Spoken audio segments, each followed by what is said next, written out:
Melted. Again, motherfucker. Control 10 out of 10.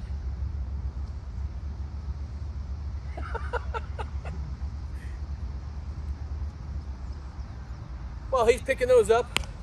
Easton Tantrum 2-piece Motherload, 27 ounce. We saw how good the 1-piece is, so let's see what's up with the 2-piece. Big thanks to Yeah, that's what I'm saying. big thanks to Brett Whelan for getting this to us so we can check it out for you guys. These are available at Headbanger Sports. Got us a good price there. I can get you one as well if you want one, so be sure to hit me up if you need one.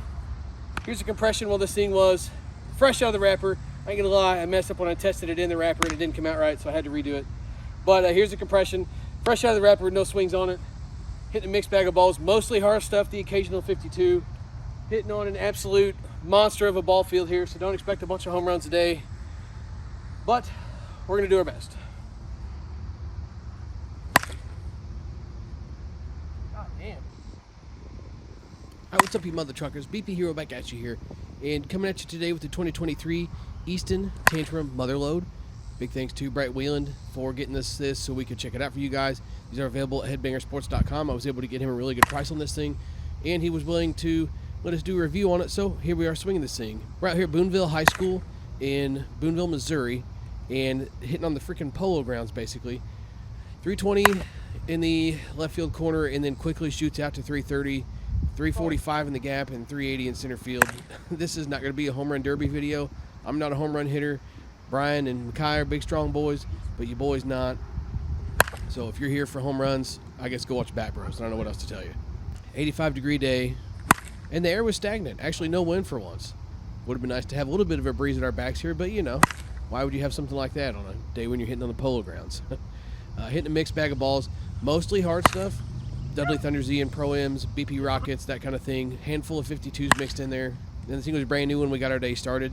It is a 27 ounce, and it features the Easton's Motherload, which is a 1 ounce inload. And did it feel true to weight? No, it did not. The Motherload felt more like a ½ ounce of inload. Outside of that, the bat felt fine. It is a 2-piece with a composite handle, and it did have maybe a smidge more flex than we're used to out of the typical Easton handles. 12.5 inch barrel, and it felt super soft. Probably a combo of a little bit of a softer barrel with this technology and the flexier handle, but the combo itself was super soft. Above average sweet spot for a 12.5 inch barrel, which we did kind of expect based on what the 1-piece Tantrum was like, and it had a super fast break in and performed good early as well. And taking a quick look at this thing on the tester here, just showing it again in case you missed it in the intro, because I know some people don't sit through the intros. So right at 240 basically in the wrapper, and we got about 80 swings on this thing, maybe a little bit more. I know for a fact we didn't go over 100 swings, and it's coming in right at 230. So again, kind of what we expected based on what we saw out of the 1-piece. It's going to be super low and then be basically ready to fail after a couple of rounds of BP.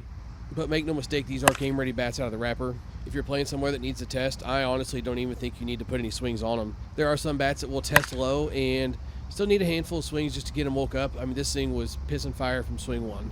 So if you play somewhere that tests and you do want to use one of these, just peel the wrapper off and throw it in the bag or throw it in the bucket or whatever you do with your bats when you have them tested. This thing's ready to go the second you peel the wrapper off of it. So overall thoughts on this thing, and I'm just going to go ahead and get out in front of this now. This is not as good as a 1-piece Tantrum. I think the 1-piece bats are going to be kind of the way for a while, especially in the 240 space. I discussed that in a recent podcast that you can catch on the channel here.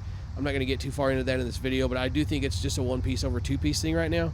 But the big thing that everybody wants to know when they're asking, does this bat compare to the 1-piece Tantrum? Does that bat compare to the 1-piece Tantrum?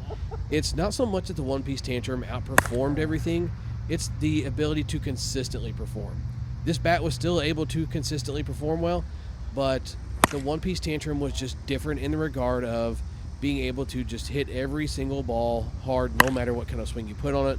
If you could reach it, you could find a way to hit it hard. You still had to earn a hit with this thing, but this is definitely going to be one of the better bats on the market right now. Easton has came a long ways. They finally got their 240 stuff dialed in here. Now it is kind of disappointing to see that they do fail compression really, really fast, and they're not seeming to hold up as far as compression goes. I haven't seen a ton of durability problems though, so it's definitely just a matter of they've decided to basically play the game of breathe on it and it fails compression because there's other companies getting away with it, so why can't they? So don't mistake me when I say that this isn't as good as the one-piece Tantrum. There's not very many bats on the market right now that are just as good as the one-piece Tantrum. But this is definitely a top-tier bat. It's kind of cool to see the Easton is back in the game here with the Tantrum line. And I do wish that we weren't hitting on the biggest field in the freaking state to be able to kind of showcase that a little bit, because nobody had a problem hitting the ball over 300 feet. Really felt like this thing was a good performer, even though the field didn't do it justice. That's all I got for this one, though, guys. Thanks for stopping in and checking out the video. Big thanks to Brett for making this video possible. Big thanks to Headbanger Sports for getting us a good price on this so we could check it out for you guys. Be sure to hit me up if you want one of these, or you can go to the link in the description below, and there's also a discount code there you can use, however you want to do it. Or you can also reach out to me, and I can get you going with one as well. And big thanks to Makai for coming out and hitting with us as well. It's always nice to have some extra hitters around, especially one that can hit a ball like he can with all his little muscles. How many I got? Out here making us all look bad and stuff. Big thanks to Brian for throwing in biscuits. Somebody's got an armful of them. If you don't believe me, just watch every video. Thanks to you guys for stopping in and checking out the video. Swing hard in case you hit it. BP Hero, catch you next time. Lip of the grass, baby.